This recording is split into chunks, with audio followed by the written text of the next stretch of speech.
कितने दुख की बात है कि अब लगता है कि लोकतंत्र में कैंडिडेट चुनने का भी हक इन तमाम पार्टियों से ले लेना चाहिए। महज 2 दिन बचे हैं अभी नॉमिनेशन का और पार्टी अब तक कोई भी पार्टी अब तक ये नहीं तय कर पाई है कि वो कितने सीटों पे लड़ेगी और उनके कैंडिडेट कौन है। अगर इतना ही वक्त लग रहा है कैंडिडेट चुनने का तो क्यों नहीं ये सारी पार्टियां ये अधिकार भी पब्लिक को ही दे रही है। हम ही पार्टी चुन देते हैं आपके लिए, जब वोट हमें करना है तो और अच्छा होता कि अगर हम ये भी अधिकार हमारे पास हो कि कौन किस पार्टी से लड़ेगा, वो कैंडिडेट चुनने का भी अधिकार अगर हमें ही दे दिया जाए तो लोकतंत्र के लिए इससे खूबसूरती क्या होगी। बताइए कितने दुख की बात है ये। हर पार्टी अलायंस, क्या सरकार बनाना इतना अहम हो गया है किसी भी पार्टी के लिए कि वो इतना समय ले रही है और इतना ब्लैकमेल हो रही है।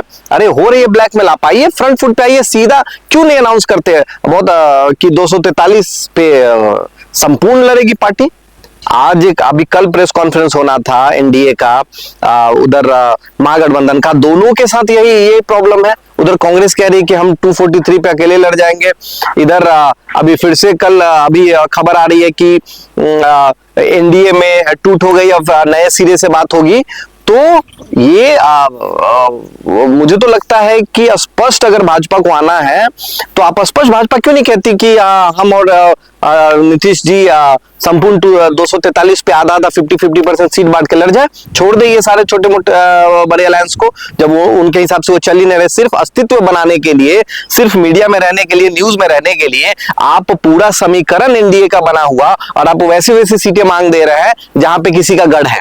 तो ये सिर्फ आपको सिर्फ अगर 2 दिन न्यूज में बने रहना है कि हाँ ये बड़ा लीडर हो गए इन्होंने, जहां किसी भी देश के प्रधानमंत्री की जहां मोहर लग गई जिन कैंडिडेट पे, वहां पे अगर नए सिरे से बात हो रही है तो ये आज भाजपा की कमी है कि ऐसे लोगों से ये ब्लैकमेल हो रही है। सेम टाइम अगर महागठबंधन में बात करें और राजद और कांग्रेस की बात करें, अगर वहां भी ये हो रहा है तो सीधा उनको भी डिसीजन लेना चाहिए कि नहीं ठीक है हम इंडिविजुअल लड़ेंगे 243 पे।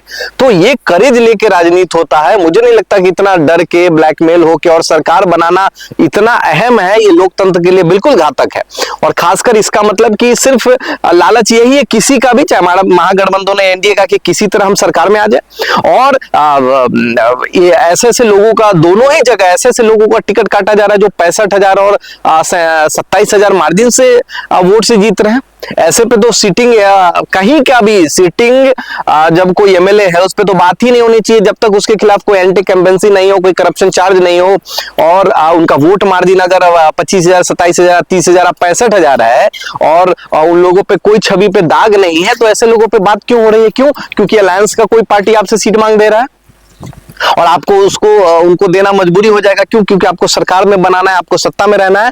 तो मैं तो फिर बोलूंगा कि ये अधिकारी छीन लेना चाहिए इन तमाम पॉलिटिकल पार्टी से कि अब आप कैंडिडेट भी नहीं चुन पा रहे तो आप कैंडिडेट भी मत चुनिए। अब कैंडिडेट भी जनता चुन के देगी और उसको जिता के जनता ही लाएगी।